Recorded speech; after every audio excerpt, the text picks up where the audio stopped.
الحمد لله رب العالمين والصلاة والسلام على سيد المرسلين وعلى آله وصحبه أجمعين أما بعد. محترم سامعین و ناظرین، آج کا میرا موضوع ہے اللہ تبارک و تعالی کے ساتھ حسن ظن، اللہ کے ساتھ اچھا گمان کرنا، آدمی کا گمان اللہ کے ساتھ اچھا ہو، یہ میرا موضوع ہے. اس کی کیا اہمیت ہے، اس کی کیا فضیلت ہے. حسن ظن باللہ کا مطلب ہوتا ہے توقع الجمیل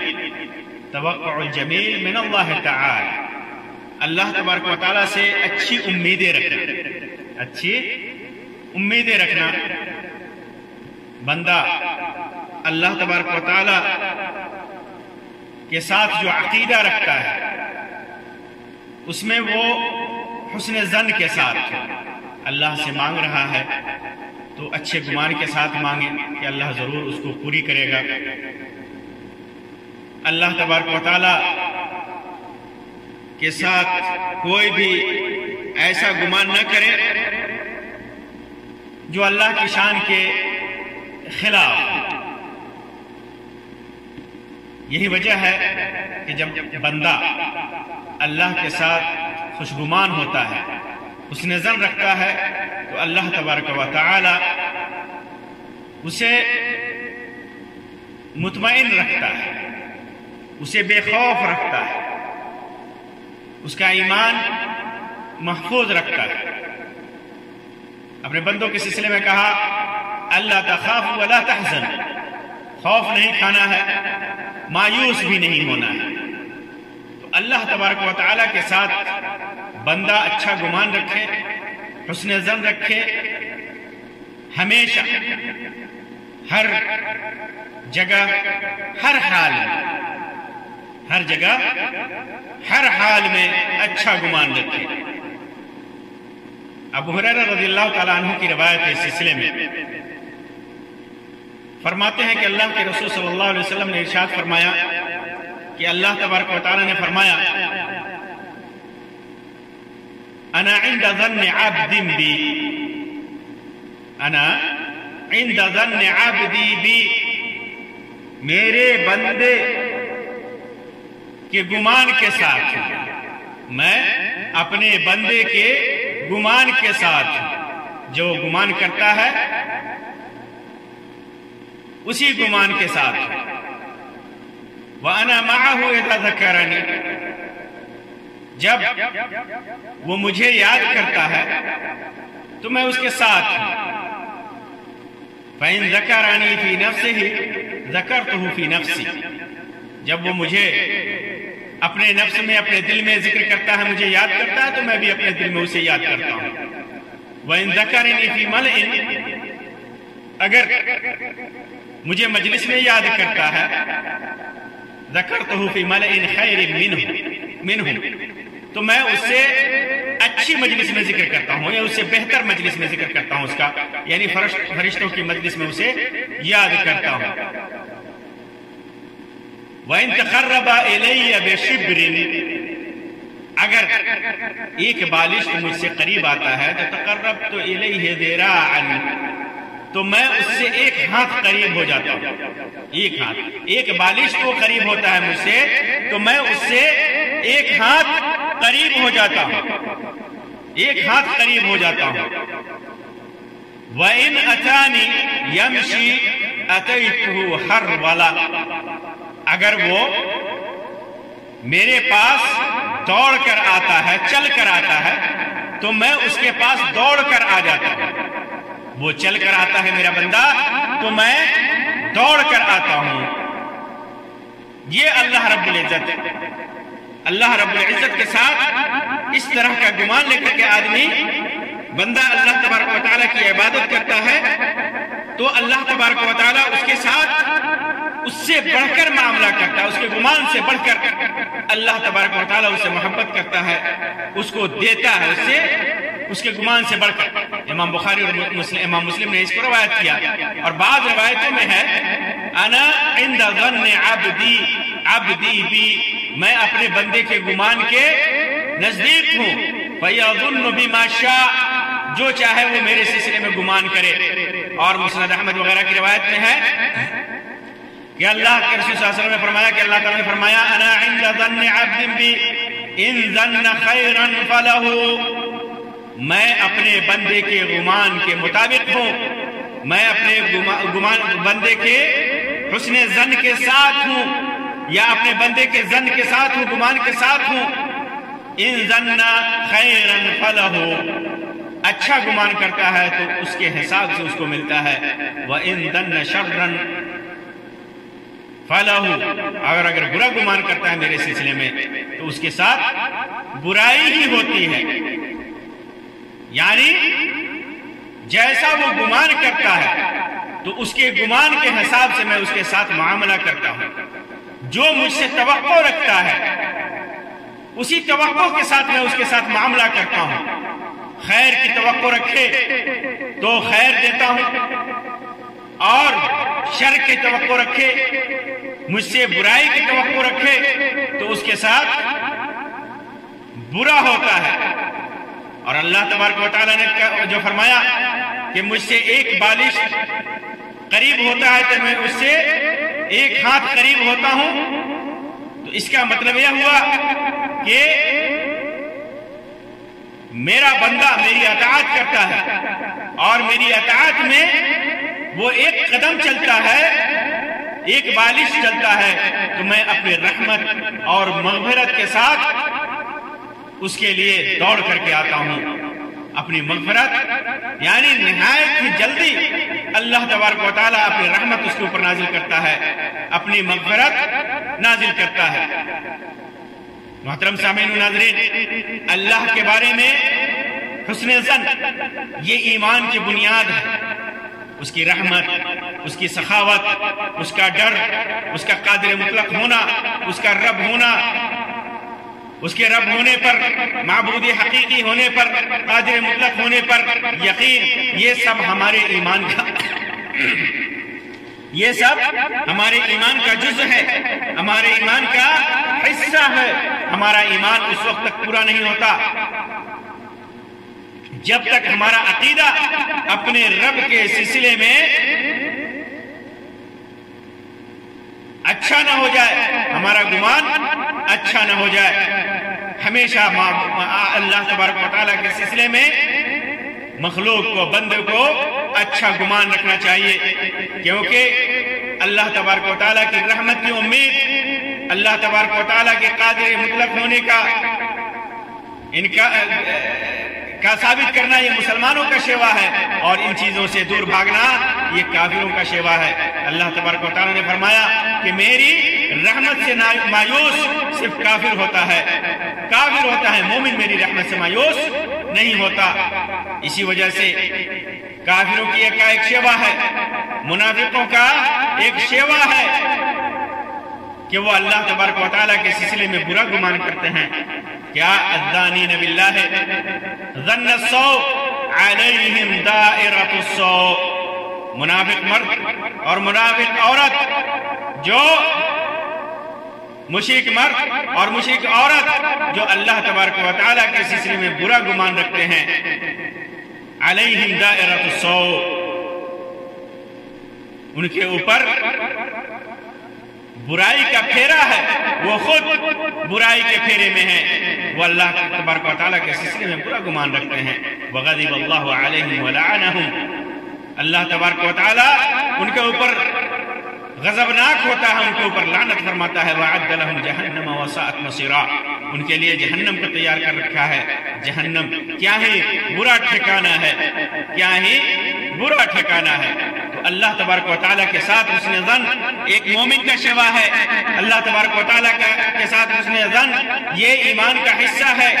حسن ظن کا مطلب یہی ہے کہ اللہ تبارک و تعالیٰ کے ساتھ کی رحمت کی امید لے رکھے بندہ، اللہ تبارک و تعالیٰ کے قادر مطلق اور رب حقیقی اور معبود حقیقی ہونے کا عقیدہ رکھے اور اس پر عمل کرے،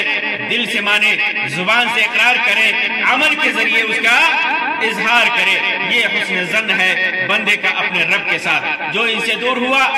کفر اختیار کیا، شر اختیار کیا، تو یہ اللہ تبارک و تعالیٰ کے ساتھ بدگمانی ہے، جو منافقوں کا شیوا ہے، منافق مرد اور عورتوں کا شیوا ہے، کافروں کا شیوا، مشرکوں کا شیوا ہے، کافروں کا شیوا ہے۔ محترم سامعین و ناظرین، یہاں میں آپ کے سامنے بتا دوں کہ حسن ظن تو اللہ رب العزت کے ساتھ ہمیشہ بندے کو رکھنا چاہیے، اچھا گمان ہمیشہ رکھنا چاہیے۔ لیکن چند مقامات ایسے ہیں جن کا ذکر قرآن و حدیث میں ہے کہ یہاں پر اللہ تبارک و تعالیٰ سے حسن ظن بڑھ جاتا ہے، حسن ظن رکھنے کا معاملہ بڑھ جاتا ہے، زیادہ سے زیادہ ایسے ہی مواقع سے اللہ تبارک و تعالیٰ کے ساتھ حسن ظن رکھنا چاہیے۔ ان میں سے ایک ہے موت کے وقت، انسان کے پاس کو موت آئے تو اس وقت اللہ تبارک و تعالیٰ کے ساتھ اچھا گمان رکھنا چاہیے۔ جابر بن عبداللہ رضی اللہ تعالیٰ عنہ سے مروی ہے صحیح مسلم کے اندر، اللہ کے رسول صلی اللہ علیہ وسلم نے ارشاد فرمایا، کب فرمایا؟ قبل موتہ بثلاثۃ ایام۔ اللہ کے رسول صلی اللہ علیہ وسلم نے اپنی وفات سے 3 دن پہلے فرماتے کہ میں نے اللہ کے رسول صلی اللہ علیہ وسلم نے فرمایا، کیا لا يموتن احدكم الا وهو يحسن الظن بالله عز وجل، لا يموتن، اپنی وفات سے 3 دن پہلے اللہ کے رسول صلی اللہ علیہ وسلم نے فرمایا، لا يموتن احدكم الا وهو يحسن الظن بالله عز وجل، کوئی آدمی کی موت آئے تو اس کی موت اس حالت میں ہو کہ اللہ تبارک و تعالیٰ کے ساتھ وہ اچھا گمان رکھتا ہو، اس کا حسن ظن ہو اللہ رب العزت کے ساتھ۔ اسی طرح ترمذی وغیرہ کے ایک جگہ انس بن مالک رضی اللہ تعالیٰ عنہ کی روایت ہے کہ اللہ کے رسول صلی اللہ علیہ وسلم نے ارشاد فرمایا کہ اللہ کے رسول صلی اللہ علیہ وسلم ایک نوجوان کے پاس آئے، وہ موت کے سکرات میں تھا، موت اس کو آ رہی تھی، موت کی تکلیف میں تھا۔ آپ نے فرمایا، تم اپنے آپ کو کیسا پا رہے ہو؟ اللہ کے رسول صلی اللہ علیہ وسلم نے پوچھا کہ خود کو کیسا پا رہے ہو؟ اس نے عرض کیا، اللہ کی قسم، اللہ کے رسول صلی اللہ علیہ وسلم، مجھے اللہ سے امید ہے کہ وہ میری بخشش کرے گا، مجھے معاف کرے گا، لیکن اپنے گناہوں سے ڈر بھی رہا ہوں۔ تو اللہ کے رسول صلی اللہ علیہ وسلم نے فرمایا، لا يجتمعان في قلب عبد في مثل هذا الموطن الا اعطاه الله ما يرجو وآمنه مما يخاف، کہ یہ دونوں چیزیں اس جیسے وقت میں جس بندے کے دل میں جمع ہوتی ہیں، یعنی اللہ سے امید، اللہ سے حسن ظن اور گناہوں سے ڈر، یہ جس بندے کے دل میں ایسے موقع سے جمع ہوتی ہیں تو اللہ تبارک و تعالیٰ اسے وہ چیز عطا کر دیتا ہے جس کی وہ اس سے امید رکھتا ہے، اور اسے اس چیز سے محفوظ رکھتا ہے جس سے وہ ڈر رہا ہوتا ہے۔ یعنی جو اچھا گمان ہے سکرات الموت میں، وہ اس اچھے گمان کو اللہ تبارک و تعالیٰ پورا کرتا ہے، اور جو اپنے گناہوں سے ڈر رہا ہے تو اللہ تبارک و تعالیٰ اس سے اسے حفاظت عطا فرماتا ہے۔ امام ترمذی نے اس کو روایت کیا صحیح سند کے ساتھ۔ اسی طرح اللہ تبارک و تعالیٰ سے حسن ظن کا دوسرا موقع ہے سخت تکلیف کے وقت، انسان جب مایوس ہو، شدید پریشانیوں میں ہو، سخت پریشانیوں میں ہو، انسان کا ذہن پریشان ہو، مصیبتوں میں پڑا ہوا ہو، شدائد ہو، کرب و علم میں ہو، تو ایسے موقع سے بندے کو اللہ تبارک و تعالیٰ سے اچھی امید رکھنی چاہیے۔ اس سلسلے میں اللہ تبارک و تعالیٰ نے قرآن مجید کے اندر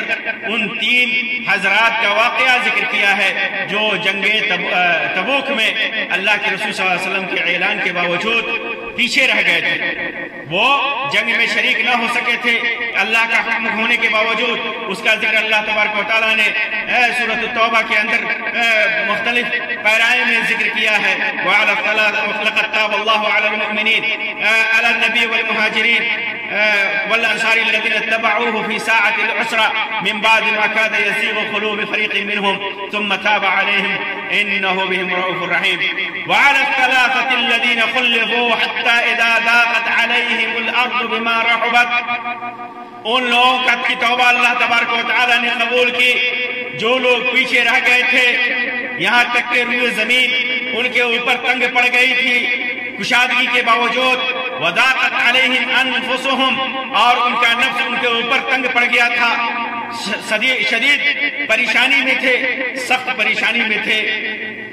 وہ ہوا یہ تھا کہ جب یہ پیچھے رہ گئے تھے تو اللہ کے رسول صلی اللہ علیہ وسلم کے پاس آ کر کے انہوں نے کہا کہ اللہ کے رسول صلی اللہ علیہ وسلم ہمارے پاس کوئی عذر نہیں ہے، کوئی عذر نہیں ہے، ہم سستی میں پیچھے رہ گئے تھے. آپ اللہ سے توبہ کی دعا کیجئے ہمارے لیے تو ہماری توبہ قبول فرمائے، یا پھر جو حکم ہو. تو اللہ کے رسول صلی اللہ علیہ وسلم نے فرمایا کہ جاؤ تمہارا سوشل بائیکاٹ کیا جاتا ہے. صحابہ کرام میں سے کوئی آدمی نہ ان سے بات کرتا تھا، نہ کوئی ان کے قریب جاتا تھا، کوئی ان کے سلام کا جواب تک نہیں دیتا. وہ سخت پریشانی کے عالم میں تھے. کوئی مسلمان، یہاں تک کہ اللہ کے رسول صلی اللہ علیہ وسلم بھی ان کی طرف توجہ نہیں فرماتے. سارے مسلمان بائیکاٹ کیے ہوئے تھے. کچھ دنوں کے بعد یہ بھی حکم ہوتا ہے کہ وہ اپنی بیویوں سے الگ رہیں. وہ اپنی بیویوں سے بھی الگ رہنے لگتے ہیں. روئے زمین کشادہ ہونے کے باوجود ان کے اوپر تنگ ہو جاتی ہے. آپ تصور کیجئے کہ کسی آدمی کا سوشل بائیکاٹ کیا جائے، پورا معاشرہ ان سے دور ہو، نہ کوئی بولے، نہ بات چیت کرے، نہ سلام و کلام کرے، نہ ان کے سلام کا جواب دے، یہاں تک کہ ان کی بیویاں اور ان کی اولاد بھی ان سے دور ہو قریب ہونے کے باوجود. تو کتنی تنگ ہو جاتی ہے زندگی، کتنی سخت کرب ہوتا ہے، کتنا سخت کرب ہوتا ہے، کتنی بڑی مصیبت ہے یہ، کتنا انسان پریشان ہوتا ہے. ایسے موقع پر انہیں اللہ سے امید تھی، اللہ سے حسن ظن تھا، انہوں نے صبر کیا. وَظَنُّوا أَن لَّا مَلْجَأَ مِنَ اللَّهِ إِلَّا إِلَيْهِ، ان کا گمان تھا کہ اللہ ہی کی طرف رجوع ہے. ان کا ماوا، ان کا ٹھکانہ، ان کا مسکن صرف اللہ تبارک و تعالیٰ کی طرف ہے. وہی اللہ تبارک و تعالیٰ ان کے اوپر کشادگی نازل فرمائے گا. تو ان کے صبر اور ان کے حسن ظن کا نتیجہ ہوا ثم تاب اللہ علیہم لیتوبوا، پھر اللہ تبارک و تعالیٰ نے ان کا توبہ قبول کر لیا، کیونکہ اللہ تبارک و تعالیٰ تواب الرحیم ہے. کس طرح انہوں نے ظنوا ان لا ملجأ من اللہ الا الیہ. غور کیجئے اس آیت کے اندر کہ کس طرح انہوں نے گمان کیا، حسن ظن کیا. اللہ سے حسن ظن تھا، اللہ کے سلسلے میں برا گمان نہیں کیا، اچھا گمان کیا انہوں نے کہ اللہ تبارک و تعالیٰ ایک نہ ایک دن ان کے گناہوں کو معاف کرے گا. اور اللہ تبارک و تعالیٰ نے معاف کیا. قرآن مجید میں ان کے توبے کے سلسلے میں قیامت تک تلاوت کی جانے والی آیتیں نازل فرمائیں. اسی طرح حسن ظن کا، اللہ تبارک و تعالیٰ سے حسن ظن کا ایک مقام ہے. فقر و فاقہ جب انسان کو نازل ہو، فقر و فاقہ نازل ہو، غربت اور محتاجی. جامع ترمذی کے اندر عبداللہ ابن مسعود رضی اللہ تعالیٰ عنہ کی روایت ہے. علامہ البانی وغیرہ نے اس کو صحیح قرار دیا ہے چند الفاظ کی تبدیلی کے ساتھ. فرماتے ہیں کہ اللہ کے رسول صلی اللہ علیہ وسلم نے فرمایا من نزلت به فاقہ فانزلها بالناس لم تصد فاقته. جس انسان کو فاقہ اور محتاجی نازل ہو، فاقہ لاحق ہو، اسے محتاجی لاحق ہو، پھر اس محتاجی کو لوگوں کے سامنے پیش کرتا ہے تو اس کی محتاجی دور نہیں ہوتی ہے. اور جس کو محتاجی لاحق ہو، من نزلت به فاقہ فانزلها باللہ، اور محتاجی لاحق ہو اور وہ اللہ تبارک و تعالیٰ کے حوالے کر دیتا ہے، اللہ تبارک و تعالیٰ کے سلسلے میں حسن گمان رکھتا ہے کہ اللہ تبارک و تعالیٰ اس کی محتاجی دور کرے گا، فَيُوشِكُ اللَّهُ لَهُ بِرِزْقٍ عَاجِلٍ أَوْ آجِلٍ، تو قریب ہے کہ اللہ تبارک و تعالیٰ اسے اپنا رزق دے، چاہے جلد دے یا بدیر دے، دیر سے دے۔ اور علامہ البانی نے اسے اس الفاظ کے ساتھ صحیح قرار دیا ہے، بِمَوْتِ عَاجِلٍ أَوْ غِنَى عَاجِلٍ، یعنی اللہ تبارک و تعالیٰ یا تو اسے بِمَوْتِ عَاجِلٍ جلدی موت دے کر کے اس فقر و فقر سے اسے نجات دے گا، یا مالداری جلدی دے کر کے اسے نجات دے گا، اس کے فقر کو اور محتاجی کو دور کرے گا۔ تو جو آدمی اللہ تبارک و تعالیٰ کے ساتھ حسن ظن رکھے گا، یقین رکھے گا کہ اللہ تبارک و تعالیٰ اس کی محتاجی کو دور کرے گا، تو اللہ تبارک و تعالیٰ دور کر دیتا ہے، چاہے جلد کرے یا دیر سے کرے۔ اسی طرح جن مواقع سے اللہ تبارک و تعالیٰ کے ساتھ حسن ظن رکھنا چاہیے، ان مواقع میں سے ایک موقع ہے جب زیادہ قرض ہو جائے، انسان قرض کے تلے دب جائے، تو ایسے موقع سے اسے اللہ تبارک و تعالیٰ سے حسن ظن رکھنا چاہیے۔ اس سلسلے میں صحیح بخاری کے اندر ایک روایت، لمبی روایت ہے، لمبی چوڑی روایت ہے، زبیر بن عوام رضی اللہ تعالیٰ عنہ نے، اس کے اندر ہے کہ زبیر بن عوام رضی اللہ تعالیٰ عنہ نے اپنے بیٹے عبداللہ بن زبیر رضی اللہ تعالیٰ عنہ سے کہا تھا کہ عبداللہ بن زبیر ہی اس کی راوی ہے، فرماتے ہیں کہ زبیر رضی اللہ تعالیٰ عنہ نے ان سے کہا کہ مجھے اپنے قرض کے سلسلے میں، انہوں نے یعنی زبیر بن عوام نے اپنے بیٹے عبداللہ بن زبیر کو قرض کے سلسلے میں وصیت کی اور کہنے لگے کہ بیٹا اگر قرض ادا کرنے سے قاصر ہو جاؤ، میرے پاس جو دولت ہے، جو مال ہے، اور جو کچھ بھی قرض ہے، تو اس قرض کو ادا کرنے سے اگر عاجز ہو جاؤ، ادا نہ کر سکو، تو میرے مالک کو مولا سے اس میں مدد چاہنا، میرے رب سے اس میں مدد چاہنا۔ عبداللہ نے بیان کیا کہ اللہ کی قسم میں ان کی بات سمجھ ہی نہیں سکا کہ میرے مولا سے میرے مالک سے مدد طلب کرنا، میں نے ان کی بات سمجھی ہی نہیں، نہ سمجھ سکا۔ میں نے پوچھا کہ ابا آپ کے مولا کون ہے؟ انہوں نے فرمایا کہ اللہ تبارک و تعالی، اللہ رب العزت میرا مولا ہے۔ تو عبداللہ نے بیان کیا اللہ کی قسم قرض ادا کرنے میں جو بھی دشواری سامنے آئے تو میں نے اسی طرح دعا کی، اے زبیر کے مولا ان کی طرف سے ان کا قرض ادا کر دے۔ جب بھی قرض کی ادائیگی کا موقع آیا تو میں نے یہی دعا کیا، اے اللہ اے زبیر کے مولا، اے زبیر کے اللہ ان کی طرف سے ان کا قرض ادا کر دے۔ تو ادائیگی کی صورت پیدا ہو جاتی تھی، جب بھی میں یہ دعا کرتا قرض کی ادائیگی کی صورت پیدا ہو جاتی تھی۔ تو یہ اللہ تبارک و تعالیٰ کے ساتھ حسن ظن کا معاملہ ہے۔ بندے نے ظن کیا، اللہ تبارک و تعالیٰ سے امید لگائی، اچھا گمان کیا اللہ کے سلسلے میں کہ جب اس کے طرف رجوع کیا جائے تو ضرور وہ قرض ادا کر دے گا۔ تو اللہ تبارک و تعالیٰ نے ایسے ہی کیا ایک صحابی رسول کے ساتھ۔ تو یہ موقع ہے جب انسان قرض میں ڈوبا ہو تو اس کا قرض ادا ہوگا، اللہ سے امید رکھے، اللہ سے گمان رکھے، حسن ظن رکھے کہ ضرور ضرور اللہ تبارک و تعالیٰ اس کے قرض کو ادا کرے گا۔ لیکن ہمارا معاملہ ہمارے معاشرے میں یہ ہے کہ لوگ قرض پر قرض لیے جاتے ہیں اور دل میں یہ ہوتا ہے کہ ہوگا تو دیں گے، نہیں ہوگا تو نہیں دیں گے، نیت نہیں ہوتی دینے کی۔ یہ بہت بڑا عیب ہے۔ ایک دوسرا مسئلہ ہے، یہ بہت بڑی بیماری آج ہمارے معاشرے میں، تجارت کے نام پہ، گھریلو خرچے کے نام پہ لوگ قرض پر قرض لیے جاتے ہیں اور ادا کرنے کی نیت نہیں ہوتی، اللہ تبارک و تعالیٰ سے حسن ظن نہیں ہوتا کہ اللہ تبارک و تعالیٰ کوئی راستہ پیدا کرے گا اس کی ادائیگی کا۔ اسی طرح انسان جن مواقع سے اللہ تبارک و تعالیٰ کے ساتھ حسن ظن رکھنا کے لیے حسن ظن رکھنا ضروری ہے، ان میں سے ایک ہے دعا کے وقت۔ جب دعا کریں تو اللہ سے امید رکھے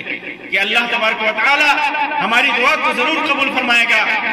اللہ کے رسول صلی اللہ علیہ وسلم نے ارشاد فرمایا، جیسا کہ سنن ترمذی کی روایت ہے، ادعوا اللہ وانتم موقنون بالاجابہ، تم اللہ سے دعا مانگو اور یہ امید رکھو، یقین رکھو کہ اللہ تبارک و تعالی اسے ضرور قبول کرے گا۔ وَاعْلَمُوا اور جان لو ان اللہ لا یستجیب دعاء من قلب غافل اللہ، اور جان لو کہ بے توجہی سے مانگی ہوئی دعا، غفلت اور لہو و لعب میں مانگی ہوئی دعا قبول نہیں کرتا اللہ تبارک و تعالی۔ تو جو بھی دعا انسان مانگے اللہ تبارک و تعالی سے اس کی قبول ہونے کی امید رکھے، یقین رکھے، حسن ظن رکھے کہ اللہ تبارک و تعالی اس کو قبول کرے گا،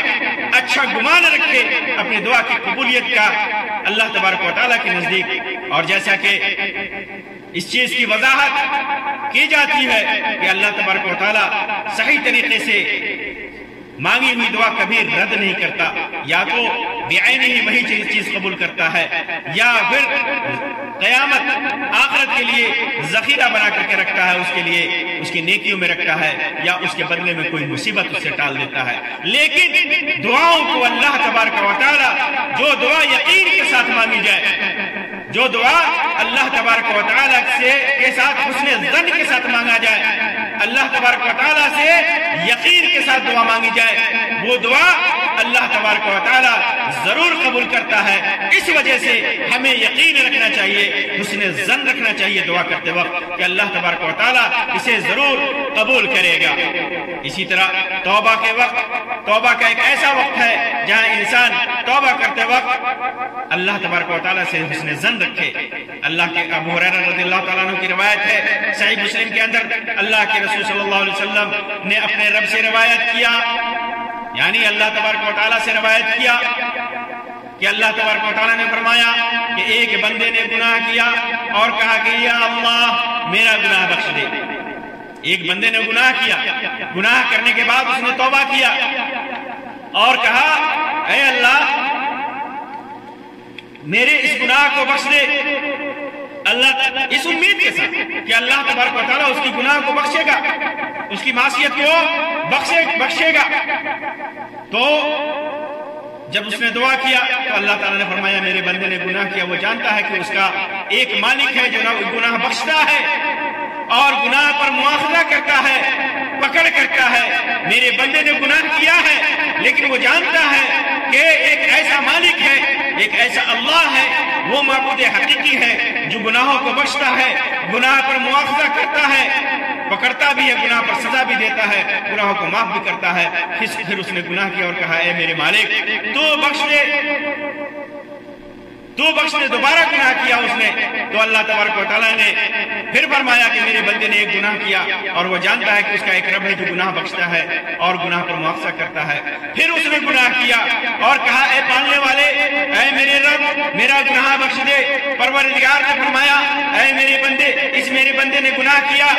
اور وہ جانتا ہے، اسے یقین ہے، اسے حسن ظن ہے کہ اس کا ایک پروردگار ہے، اس کا ایک رب ہے، اس کا ایک مالک ہے جو گناہ بخشتا ہے اور گناہ پر پکڑتا بھی ہے۔ اے بندے اب تو جو چاہے عمل کر، میں نے تجھے بخش دیا، میں نے تجھے بخش دیا۔ یعنی جب تک تو گناہ کرتا رہے گا اور توبہ کرتا رہے گا، میں تمہارے اس توبے کو قبول کرتا رہوں گا، تمہارے گناہوں کو معاف کرتا رہوں گا۔ جتنی بار بھی تم گناہ کرے گا یہ حسن ظن لے کر، اس یقین کے ساتھ کہ تمہارا رب ہے، تمہارا پالنہار ہے، تمہارا خالق ہے، تمہارا معبود ہے، جو یقین ہے تمہیں، حسن ظن ہے کہ وہ گناہ پر پکڑتا بھی ہے، اس کی پکڑ بھی ہوتی ہے، وہ سزا بھی دیتا ہے، وہ عذاب بھی دیتا ہے اور گناہ بخشتا بھی ہے۔ تو جب تو گناہ کرے گا، جب توبہ کرے گا،